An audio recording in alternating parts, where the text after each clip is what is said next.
Women are judged by their looks. You're never going to change that. Books have been written on women's looks, poetry, epic stories that have survived history, all written on women's looks. No amount of feminism, no amount of body positivity is going to change that. And the whole thing about the new generation, millennials, is that they're trying to change it. They're not trying to change that. They're trying to change men, and you're not going to change men. Men are visual. That is biological. That is scientific. That is proven beyond a shadow of a doubt. Women are not visual. Women are feelings. So while it may be that you are feel badly for your chubby girlfriend, the truth is you're not going to change men to get her a date. So let me say this right here and right now. Stop trying to change men, change yourself. Let's get on with the video. A staggering 40% of millennials will not ever get married. Ever. That means that the population coming up after millennials will literally have to repopulate the planet as if a catastrophe had happened, at least in the United States. Actually, it's happening all over the world, but let's concentrate on the United States because I have more numbers on the United States than I do anywhere else. We're watching a catastrophe happen. It's the apocalypse. And who's to blame for it, actually? Women. And people thinking that they're doing women a favor by passing laws, by doing this and that and the other, destroying the family. All it took was half of a generation before the true blue millennials kicked in, which I guess I missed by 2 years. So my elementary school did not have all of this crazy stuff of toxic masculinity that is now seeping into the schools now. And why is it seeping into the schools? Because the millennials who do have children who are near my age, because the cutoff point is 82, 83, something like that. Those are thinking that they're doing their children a favor by agreeing with these schools whose ulterior motive is to do this and that and the other to the population, to control the population, to control toxic masculinity, which they don't understand that what they're actually doing is destroying men. By putting a child in juvenile hall, the age of 6, for running around the playground playing cops and robbers. First of all, I want to just point out how insane that is. Now, do you agree that's insane? But let's move on down to the younger, the ones who don't have children, the ones who will never have children. Why? Because it only took my generation, which is a couple of years before millennials, to show you the toxicity of marriage and women. Women destroying the family because she wants to have shoes and dresses all the time. And she will use children. She will use her children and the children of the man, of the father, to do it. And he would use the state to do it. So literally 30%, 40%. I'm pretty sure at some point it's going to get to like 90%. And the only saving grace is going to be the flyover area of the United States, the Bible Belt, all of those areas where this craziness hasn't taken place. So basically, this video is for all of those people who live in the cities on the circumference of the United States. That's from New York to Miami to Dallas to Las Vegas to LA, San Diego, San Francisco, Seattle. There's a lot of S's in this. What's going on here? Atlanta. Dating is a young woman's sport. And when I say young woman, depending on where you live, you're on the market at age 17 due to laws and stuff like that. So we'll say 18, but yes, it can be 17 or 16 depending on the state. So on 18, you're on the market. Let me ask you, at age 27, 28, 29, are you in competition with an 18-year-old woman? No, you are not. Are you in competition with a woman who's 18 when you're 25? No, you're not even in the ballpark. Already stuff is happening. Basically, this is talking to white women, not black women. Black women look like they're 30 when they're 70.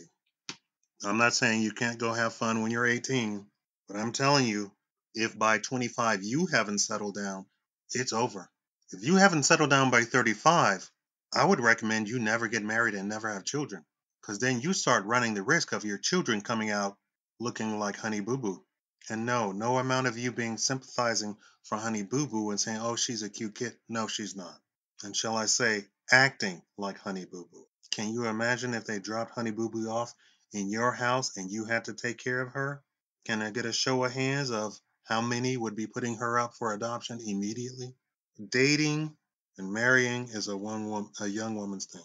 Marriage is for having kids. Marriage is the legal document that shows who has a right to succession. Now, I know a lot of you all are poor, broke, just like me. I'm not judging. And you have absolutely never thought of uh, making out a will or who's going to succeed you or who are your heirs. You don't have any money. So why would you think about that? That's what marriage is for. It's not for a 70-year-old woman to marry a 70-year-old man. That's crazy. Let me repeat that. That's not what marriage is for. That's insane. That's insanity. You don't have a right to succession. You can literally write anybody into your will. You don't have to marry them. And what's really going on is that these older women are getting married not because they want to get married, not because they want to have children because they can't. They're getting married because then the woman has a good reputation. An unmarried woman does not have a good reputation by definition in our culture, in our society. So please, for the love of God, stop complaining that you're 35, you don't have a man, and we need to change laws. We need to do something about it. That was your life choice. You wanted to play around. I'm being very polite here. You wanted to play around from 18 to 35. You didn't notice at 25 nobody was coming your way. Your milkshake was not bringing all the boys to the yard at 25 on up. You ignored it. Now you're 35 and you want Congress to pass a law. You want the school board to pass a law for the illegitimate children that you've had. They're saying that there is a saying that they just came up with. Because I'm on top of sayings, huh? That women age better than men. That is a bald-faced lie. That is a lie so deep. Women, it's the exact opposite. Women age like milk. Men age like fine wine. You have only, now I'm showing pictures of movie stars and people. Now this is the extreme. Now I want you to see that even with millions of dollars, these women cannot stop the march of time. Do you know that in Hollywood, they get so much plastic surgery that you cannot find anybody in Hollywood or anybody who is going to put butts in the seats, a big name movie star.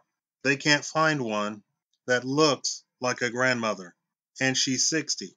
There's a couple, and they came out and said you can't compete. And a lot of times, to create a big name, it takes time, it takes hard work, it takes effort, right? So when this woman, now 40, had the biggest year of her life last year at 39, and they find an 18-year-old who's prettier, firmer, more in shape, nice body, and can act circles around the 40-year-old, she gets bitter. And it's back to the plastic surgeon she goes. So what is the point of the video? To point out some reality and to stop these people buying into, if you're a woman and you're buying into, we need to stop men, we need to change men's minds, because that's what you need to and translate to the rest of the women listening to the we need body positivity. No, we don't need body positivity. That's what you're saying. That's what the propagandists are saying. We need body positivity. What they actually mean is that men need to change their mind about dating fat women. It's not gonna happen. Men need to change their mind about dating a 35-year-old woman with a child. It's not gonna happen. You're not gonna change a man's mind. what's really going on.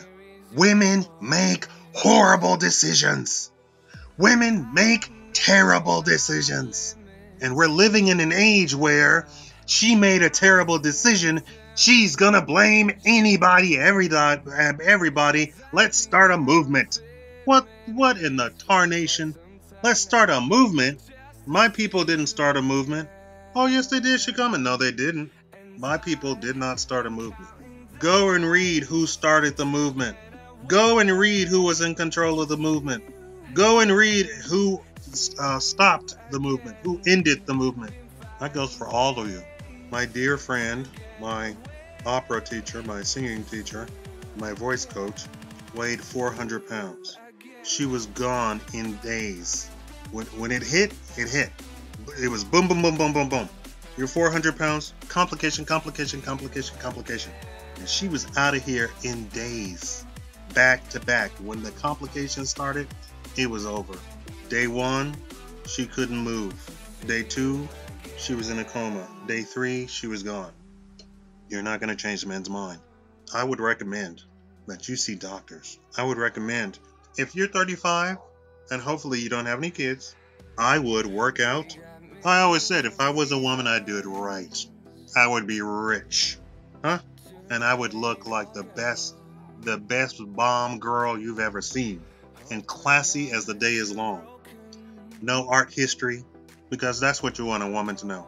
Art history. You don't want a woman talking about engineering. I want to give you a dose of reality. I'm not trying to beat your brow on the brow.